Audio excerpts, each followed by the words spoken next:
гледачи, добро вечер. Ова е уште едно вечерно издание од емисијата Меѓу редови. Мој вечерашен гостин е Тони Станковски од Сдруженијето Љубезност од Скопје. Добро вечер и добро ни дојде во емисијата. Добро вечер и благодарам на поканата. На Facebook страницата, односно на таа социјална мрежа, може да ве најдат под името Вистински дела на љубезност. Зошто потребата да се потенцира вистински, зарем има и лажни дела на љубезност? Да, 2013 година, како што почнавме како иницијатива, нели, да работиме, и тогаш немавме формирано ние здружение. И беше иницијатива која што собра група на луѓе кои што имаат иста цел да помогнат на наши сограѓани кои што се во тешка ситуација. И од таму произлезе дека едноставно треба на вистина да спроведуваме дела кои што малце на поинаков начин ќе се пристапи до луѓето, нема да ги гледаме од птичја перспектива, него едноставно рамо uz рамо со нив, а тие работи едноставно да можат они да ги препознаат, дека навистина има искреност, има вистина во сето тоа што им се нуди како помош, дека не е нешто што е апстрактно или нешто што е само ветување, а не исполнување. И на некој начин сите тие работи едноставно беа можност да таа иницијатива или тој целогодишен проект на помагање да го добие името Вистински дела на љубезност. Ти беше многу љубезен кога те поканив и однема ја прифати поканата. И баш моето прашање е како треба да изгледа еден љубезен човек, баш како тебе или може така? Не верувам дека сум ја најљубезниот човек на светот. Не верувам во тоа. Сигурно има луѓе кои што можеби творат љубезност во текот на својот живот постојано. Меѓутоа се трудам максимално да сите имаме мани и недостатоци во нашиот карактер, во нашето однесување и навистина треба промената прво да ја правиме кај нас самите, нели? За да бидеме подобри од она што сме, не да гледаме другиот, нели, што треба да промени или што треба да направи, него едноставно промената треба да биде од нас самите. Така да мислам дека љубезноста треба да биде дел од карактерот на секој човек. Секој него согледува тоа, можеби така. Меѓутоа, од друга страна ќе биде препознаено од другата страна, со луѓето со кои што комуницираме, дека можеби има лажна љубезност, нели? Нешто можеби декларативно само го кажуваме, меѓутоа не го правиме, не го практикуваме тоа во нашиот живот. Така да верувам дека тоа е нешто кон што треба да се стремиме сите. Моето следно прашање е колку време веќе постои Сдруженијето Љубезност, со каква цел е формирано и како функционираше или се развиваше таа иницијатива или таа идеја? Да. Како што напоменав, 2013 година се започна со иницијативата. Едноставно се реши да не ја вртиме главата на страна, која ќе поминеме покрај луѓе кои што во паркот или пак пред некој влез или некаде било каде или на семафори, едноставно од било која причина бараат некаква помош. Не дека сме ја вртеле главата претходно, меѓутоа да дадеме малце некој инпут, некој чекор повеќе во тоа да направиме нешто повеќе за да им помогнеме на тие луѓе. Така да иницијативата се роди 2012-2013 година и отпочнавме на тој начин што од нас самите, нели, кога ќе одиме во некој маркет да купиме производи за нас дома, секогаш купувавме една кошничка плюс, каде што на крајот на седмицата ќе се однесеше на некое семејство. И како не спознаваа нашите пријатели, роднини, колеги од работа, едноставно ни се приклучува на било каков начин. Некои со донирање на производи, некои со личен ангажман, со волонтерски ангажман, секој на различен начин, согласно времето, можностите, условите.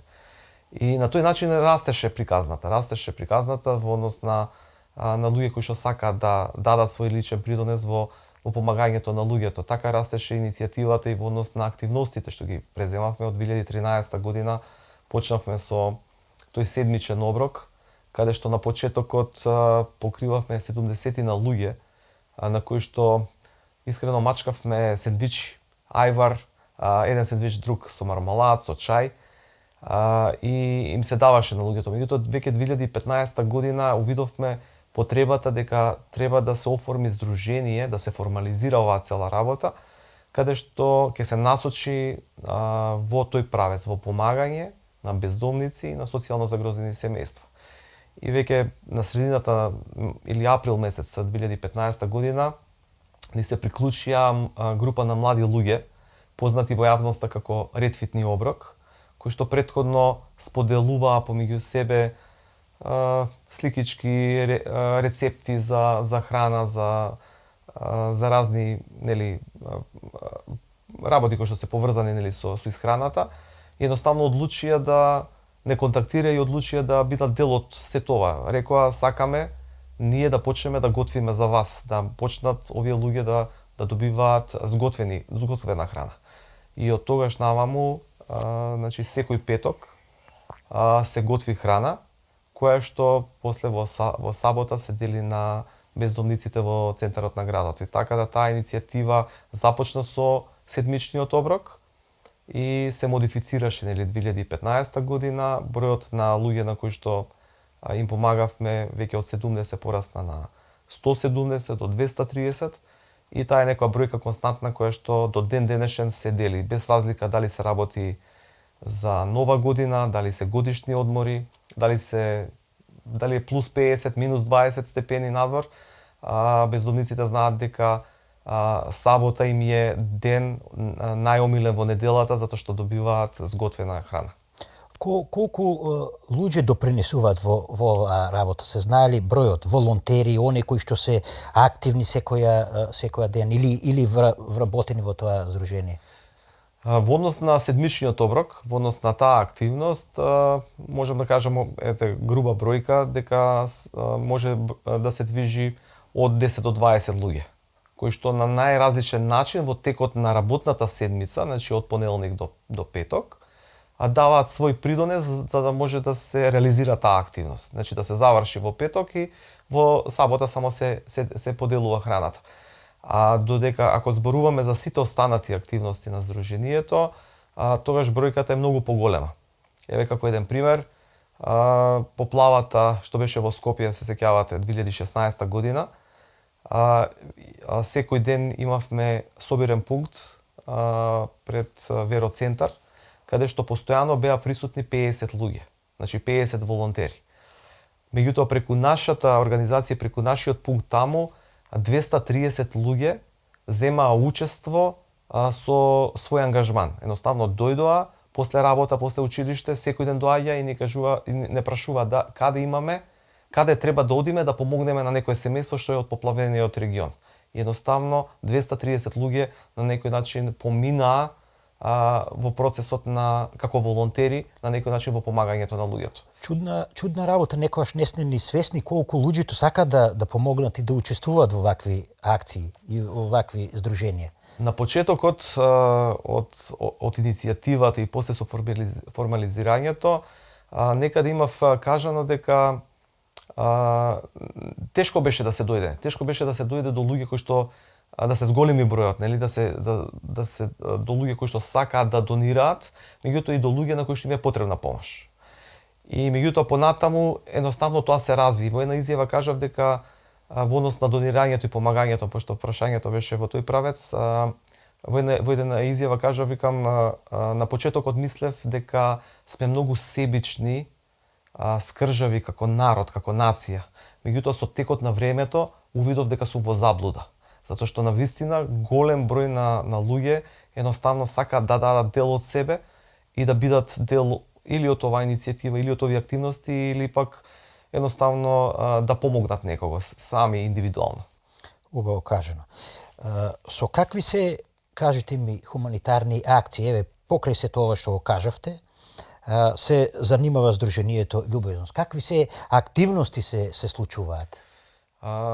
Можете ли да ми наброите до... Да.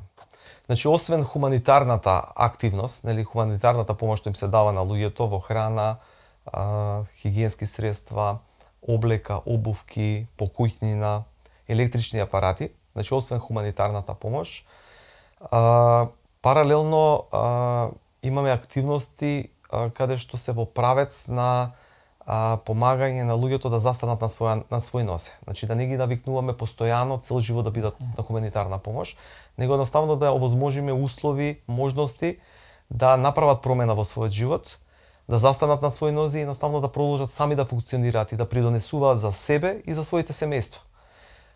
Така да процесот на хуманитарните активности е еден процес, меѓутоа вториот процес е процесот на ресоциализација и реинтеграција. Многу значаен процес и во склоп на овие два правци на некој начин се вперени сите активности што ги имаме во текот на годината. Може да бидат од 20 до 25 најразлични активности, значи во тој правец. Ако се зборува за хуманитарната помош, имаме сезонски пунктови каде што се собира пред големи маркети во определен период од годината се собираат донации на храна, хигиенски средства и останато.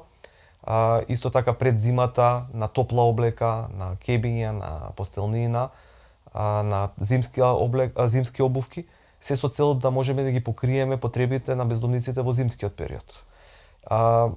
Најразлични активности на дневна основа, контакти со индивидуалци, граѓани кои што сакаат да донираат, фирми кои што сакаат да донираат, за да можеме тој процес на хуманитарна помош да оди непрекинато постојано во текот на годината. Додека овој другиот дел, процесот на ресоциализација и реинтеграција, е во делот на давање на психосоцијална помош, правна помош, медицинска помош. Многу од луѓето заглавуваат во системот, не знаат да се снајдат, не знаат како да остварат некое право, им помагаме да остварат некое социјално право. Немаат можност да извадат своји лични документи, дали е извод од матична книга на родени, дали е лична карта. Некои едноставно не се информирани доволно. Некои едноставно не се во можност да си изработат своја биографија. Им помагаме да направат своја биографија. Посредуваме за нивно вработување. Доколку се работи за бездомници, имаме активности на вдомување на бездомници, за да можат едноставно од ситуацијата во која што се наоѓаат да поминат во друг стадиум во својот живот, да може да бидат вдомени, за да може да бидат по-функционални во барањето на работа, да остварат нов почеток во животот и така натаму. Едноставно, значи, на потребите нема крај, а со тоа и на можностите ви се шират за работа. Така да воа е навистина импресиониран сум од сето ова што го слушам, како и на кој начин се развивате од 2013 година па се до сега. Добро, како доаѓате на да им кажем на нашите гледачи, а и мене баш ме интересира, до социјално загрозените семејства. Како доаѓате во контакт со тие семејства и како ги наоѓате, на кој начин?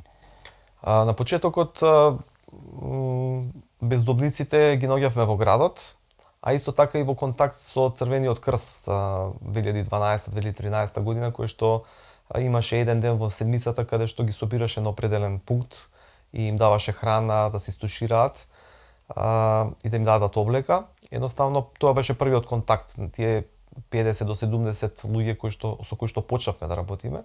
И понатаму со тоа што беше континуирана активност, зашто секоја активност што ја почнуваме сакаме да биде континуирана, да не зависи од донација, да не зависи од проект, него едноставно ја почнеме и да постојано да се води во текот на годините.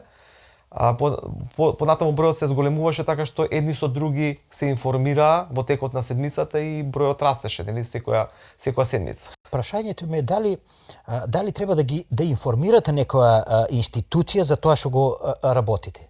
Дали е дозволено на своја рака да се работи? Или сепак треба да се извести? Ние сме регистрирани, значи правен субјект е Сдруженијето на граѓани Љубезност, регистрирано во Централниот регистар и спрема целите што ги има зацртано во статутот, има можност, да ја врши оваа дејност во социјалната сфера, да помага на бездомни и социјално загрозени семејства, така да ние сме регистрирани да ја обавуваме таа дејност која што ја обавуваме. Така да можеби од институциите да бараме информации во однос на доаѓање до тие луѓе на кои што им е потребна помош, и тоа го имаме правено, да, и се уште го правиме. Меѓутоа контактот со социјално загрозените е на најразличен начин, и преку институциите, преку центрите за социјална работа, но исто така нас ни се јавуваат граѓани скоро секој ден и ни кажуваат: во нашата зграда има семејство кој што живее во лоши услови, ние им помагаме како соседи, меѓутоа потребно е некој што малце посеопфатно да им помогне како здружение, како некоја институција, и еве ви се јавуваме да ви го пријавиме. Некогаш ние ќе сретнеме некој во редовните посети што ги имаме и на тој начин доаѓаме до нив.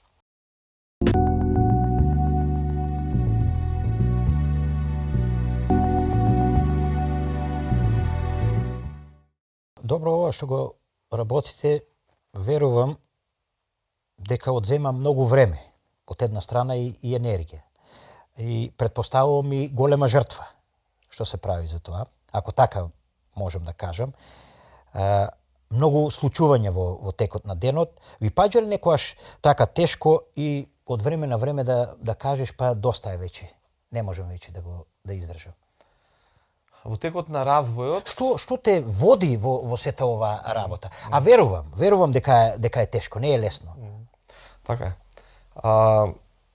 Од почетокот, во текот на целиот развој на овие активности, согласно можностите и условите што ги имаме во даден период, согласно тоа и ги презимаме врските и активностите што ги имаме. Значи, нешто што го работиме сега не беше во можност да се работи пред 5 години или пред 3 години. Значи, самата крива на развој едноставно овозможуваше да работите се прошируваат, значи потребите, активностите да се прошируваат. И неминовно тоа треба енергија, време. Со тоа што ако почнавме со 2, 3, 5 луѓе, сега сме повеќе кои што сме кои што обавуваме оваа активност, и на некој начин тежиштето на работата е распределено на некој начин.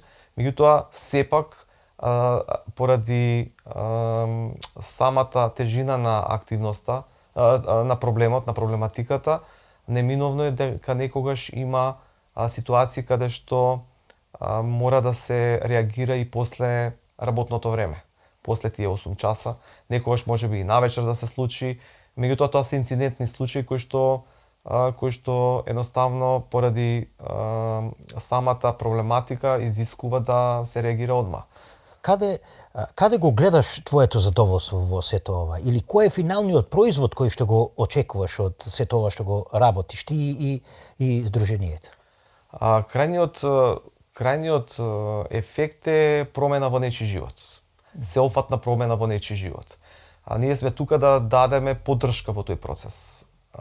И многу сме среќни и задоволни кога од луѓе кои што првпат ќе ги запознаеме, каде што довербата е можеби на нула, во текот на времето, стекнувајќи ја таа доверба и близина со нив, едноставно да им помогнеме во нивната промена на живот. Дали тоа се работи за промена на нивниот статус. Бил бездомник, сега е вдомен, промена во неговиот живот, вработен и понатаму продолжува да живее како сите останати. Дали се работи за социјално загрозено семејство кое што е на работна екзистенција или пак не може да се обезбеди 1, 2 или 3 оброци во текот на денот, во долгови со извршители, без електрична енергија. Едноставно има можност да го промени животот. Затоа што на тој начин доаѓаме поблиску до нив самите, ја стекнуваме нивната доверба и со промената едноставно остануваме пријатели и понатак. Нели, и кога ќе застанат на свој нозе, они продолжуваат со нормален живот, меѓутоа остануваме во пријатели и понатака и можеме со нив да воспоставиме и други односи понатаму. Навистина прекрасен мотив и побуди кои што ве вода да го работите и затоа верувам по вашето излагање дека си ја сакате оваа работа и со задоволство ја работите. Еве како би изгледал твојот ден, например, од сабајле кога стануваш, дали некогаш се случува да работиш и 10-12 часа па и повеќе? Се случува, да, се случува. Како изгледа еден ден? Еве, станувам околу 6:30. Од 7:30 сме на работа. Претходно бевме и од 8, од 8:30. Меѓутоа, еве сега од 7:30 сме на работа. Прво, сите оние работи кои што се поврзани со администрација, значи мејлови стигнати, нешто што треба да се прати, да се испрати, да се исконтактира. Се организира денот во однос на активностите што ги имаме, дали координирање во однос на активностите што треба на терен да се отидат, да се однесе на некого нешто, дали да се оствари некоја средба нова, нови наши корисници сме стапиле во контакт, дали не знам, вадење на документи, било што, значи едноставно се прави план на денот и согласно потребите што едноставно се вклопувам да помогнам и на колегите кои што можеби ги вршат тие работи, да си помогнеме ни со други за да може некоја активност да се направи. Исто имаме посети во домовите на луѓето каде што едноставно се разговара за најразлични работи кои што ги тиштат, некои им е доволно и само да се разговара со нив. Едноставно се наоѓаат во некоја тешка ситуација, немаат на кого да ги кажат своите проблеми, потребно ми е совет, потребно ми е разговор со нив, да им се влее надеж, дека може да се променат работите, дека има подобро утре, едноставно да не бидат во таа ситуација да паднат уште повеќе во депресија, нели, да паднат во некој безизлез од кој што нема или да се одадат на некој порок, така да тој советодавен дел е многу битен, за да им се укаже на луѓето дека имаат на кого да се потпрат и дека да се едноставно насочат на вистински правец. Значи, едноставно потребите на некој начин ви го диктира темпото на кој начин и како ќе работите и колку ќе работите. Добро, мимо се тоа што кажавте, ако човек отвори на Facebook, тоа е навистина фасцинантно. Ако гледаме безброј акции, случувања, настани, средби од ваша страна. И човек сега од страна ако гледа би се запрашал стварно навистина како е можно тоа и дали е така навистина се прекрасно функционира во сето. Дали едноставно е се безпрекорно или некојаш има пречки кои што може да ве сопрат во текот на извршувањето на вашите задачи, да така кажам. Да, значи, објавите што се на Facebook, нели, на социјалните мрежи се во однос на активностите што имаме преземено. Значи, посети на семејства, се поделено на храна, тоа направено, ова направено, значи тоа се активностите кои што едноставно ради транспарентноста, пошто сме правен субјект, ради транспарентноста едноставно ги споделуваме со јавноста, ги споделуваме. Меѓутоа во самото реализирање на некои од активностите секогаш има предизвици, секогаш има работи како што рековте кои што можеби ќе не сопрат, кои што можеби ќе го забават темпото или пак потребно е некоја друга активност да се преземе, меѓутоа битна е целта, нели, целта која што се поставува и алатките кои што ги имаме на располагање, нели, едноставно се во правец да можеме да постигнеме таа цел. Се гледа дека ти и твоето здружение сте активни на многу полиња. И сега моето прашање природно се надоврзува на се това. Имаш ли време за себе и за твоето семејство? Покрај сите овие обврски. Како наоѓаш време? Сето тоа на некој начин да го балансираш?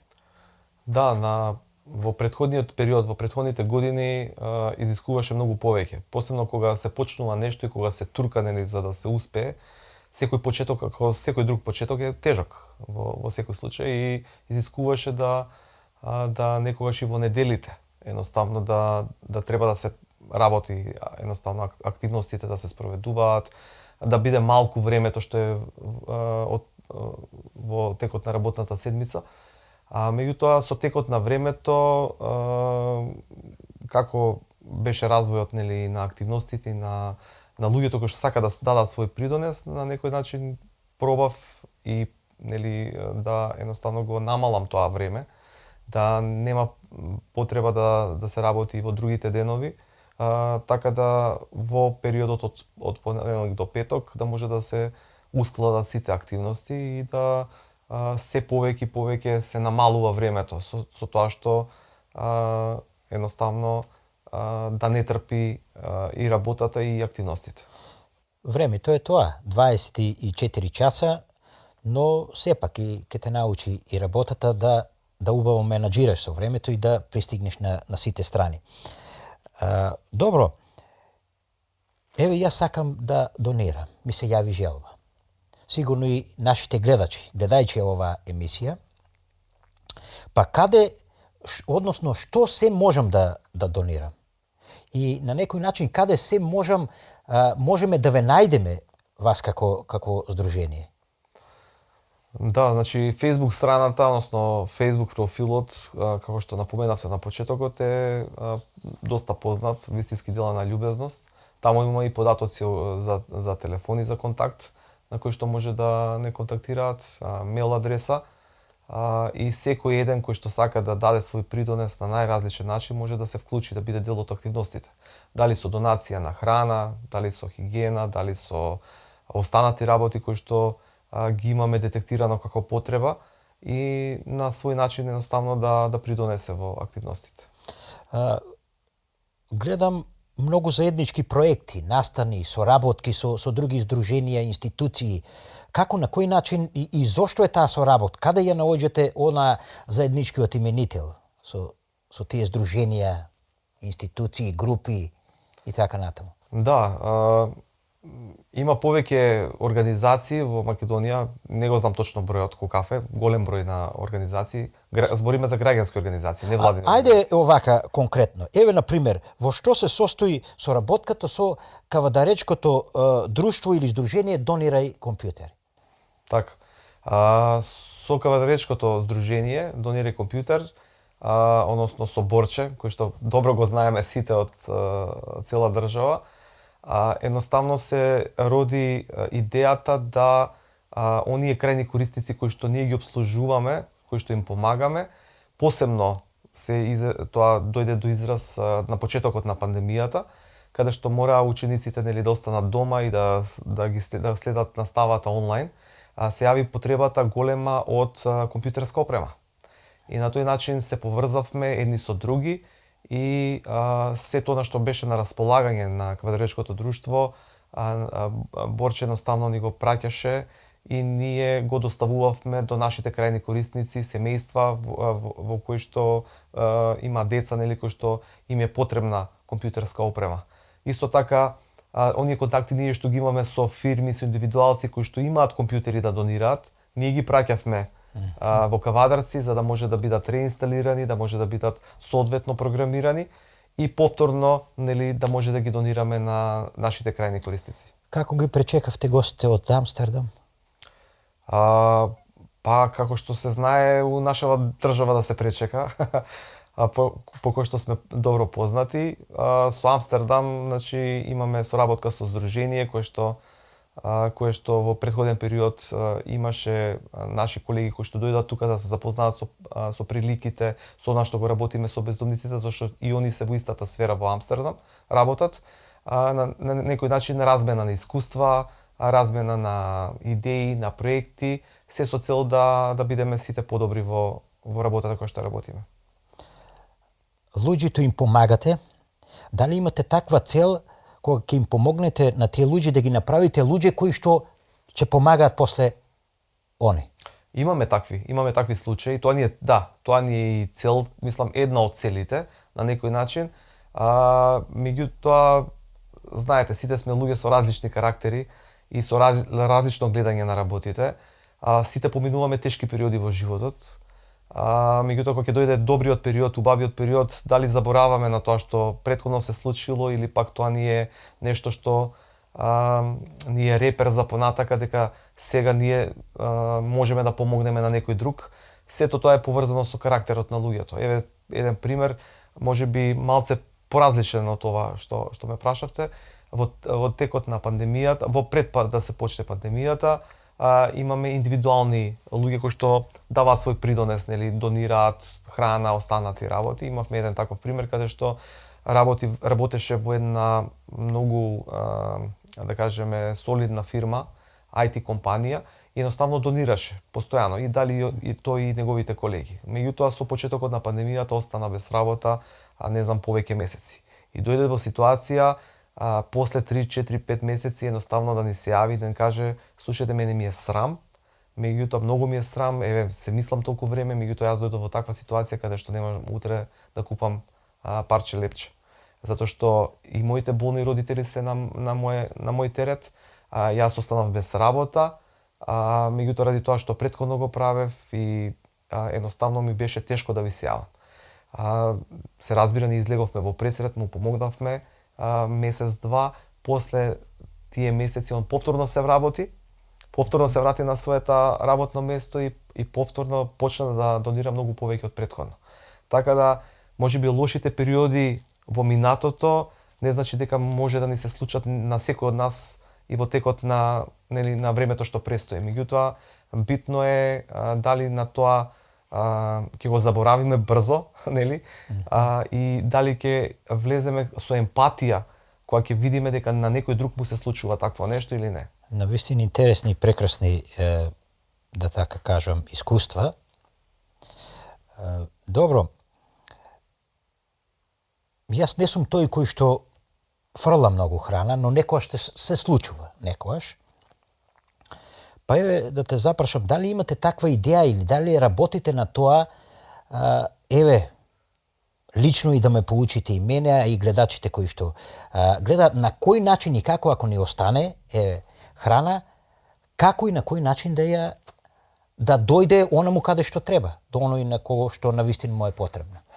Пред 5-6 години бевме дел од една иницијатива Дај не фрлај, значи да се донира вишокот на храна. И имаше некои истражувања кои што беа онака, да кажеме, на определен број на податоци, и излегува резултати дека во Македонија се фрла храна толку колку што ќе може 13.000 луѓе во текот на цела година да бидат покриени со 3 оброци дневно. И излегува некои количини на храна кои што се фрла. Збориме за вишок на храна, не збориме за остатоци од храна. Значи вишок од храна што станува од домовите, вишок на храна што станува од рестораните, после настани, свадби и останато. Многу храна се фрла. Навистина многу храна се фрла во контейнерите, во кантите за отпадоци, храна која што може да се употреби и која што може да се насочи кон луѓето на кои што им е потребна помош. Конкретното прашање, значи секој од нас располага со семејниот буџет и со сето она што како производи храна влегуваат во домот, и знаеме дека се случува на секој од нас можеби да остане храна која што можеби во текот на денот или во текот на седмицата нема да ја искористиме. Доволно е само да се свртиме околу нас и да видиме сигурно во нашето мало, во нашата зграда или во нашето соседство има луѓе на кои што им е потребна помош. Едноставно нема потреба да биде тоа љубезност, здруженијето или некоја друга организација, едноставно да излеземе и да ја дадеме таа храна, да ја споделиме со нашите сограѓани кои што не се во можност да си обезбедат. Убаво кажам. Освен согледувањето на работата, дека на некој му е потребна, односно потребата дека на некој му е потребна на некој начин помош, има ли друг некој поттик кој што ве движи напред на некој начин и кој што ве инспирира да одите да го работите се тоа што го работите? Вие спомнавте на почетокот за љубезноста. Љубезноста е една од плодовите на духот. Меѓутоа Божјата љубов, Божјата добрина, сето она што можеби како во својот приватен живот, значи секој верува во различни работи. Меѓутоа, луѓето кои што веруваат во Бога, едноставно знаат дека сето она што го имаат во својот живот, дека треба едноставно да го поделат со другите. Затоа што на некој начин, ако тоа остане само за нас, ќе биде нешто кое што ќе не обои на луѓе кои што сме на некој начин само беднисани, само за нас. Едноставно Божјата љубов не дозволува да не се сподели со другите. Така да едно или најглавната работа која што доминира, согласно прашањето што ми го поставивте, е тоа да едноставно тоа го споделуваме со останатите, со другите. И неминовно е дека покрај сите други ангажмани што се прават, дека промените ќе бидат неизбежни. Благодарам. Веќе сме при крај на емисијата. Па дали би сакал на крајот еве до нашите гледачи некој апел, некој совет или некоја идеја на крајот? Па еве можете да му се обратите, да им се обратите на нашите гледачи. Па да, веќе споменав дека едноставно секој од нас одлучува на кој начин едноставно може да даде придонес во сето ова. Секој одлучува кој чекор ќе го преземе. Меѓутоа најосновно е да тоа што го имаме, што можеме да си дозволиме едноставно да го споделиме со другите. Да не го чуваме само за нас.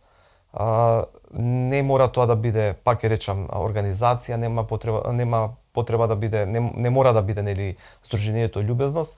Едноставно секој од нас може да излезе и да сподели нешто со другите. На тој начин, доколку сите размислуваме во таа насока и доколку секој од нас на оваа земјина топка даде дел од себе, мислам дека нема да имаме проблем со гладни и боси кои што едноставно зависат од некого. Потребите ќе бидат покриени. Така да еве апел до гледачите на вашата емисија, да едноставно секој излезе од комфорот во кој што се наоѓа, секој да излезе од тоној затворен круг и едноставно да помисли на другиот, на кој што му е потребна помош и да помогне на начин на кој што тој мисли дека може да помогне.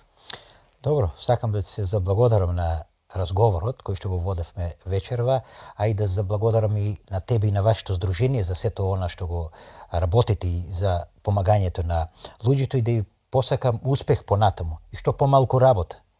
Може ли така да кажам, да се надеваме дека ќе имаме подобра иднина за нашата држава, каде што ќе гледаме повеќе радосни, среќни лица и кои ќе се радуваат на животот.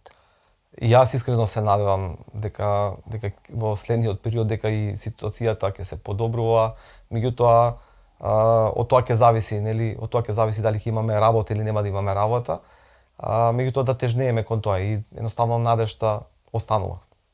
Уште еднаш ти благодарам што беше вечерашен гостин во емисијата Меѓу редови. Благодарам на поканата и благодарам што како медиум давате поддршка на активностите на љубезност, зашто на ваков начин можеме да допреме до поголем број на луѓе, да се запознаат со активностите и наставно да направиме промени во општеството. Секогаш сме тука да излеземе во пресред на вакви здруженија и се надевам дека на една идна соработка во едно догледно време да повторно гостувате во нашата емисија. Благодарам на поканата. Драги гледачи, потикнати од сето ова кое што го слушнавме, од целиот овој вечерашен разговор, кој што и за сето она кое што го работи ова здружение љубезност, можам само да кажам: бидете љубезни, помогнете, бидете хумани, донирајте, направете го некој среќен. Пријатно и се на љубов.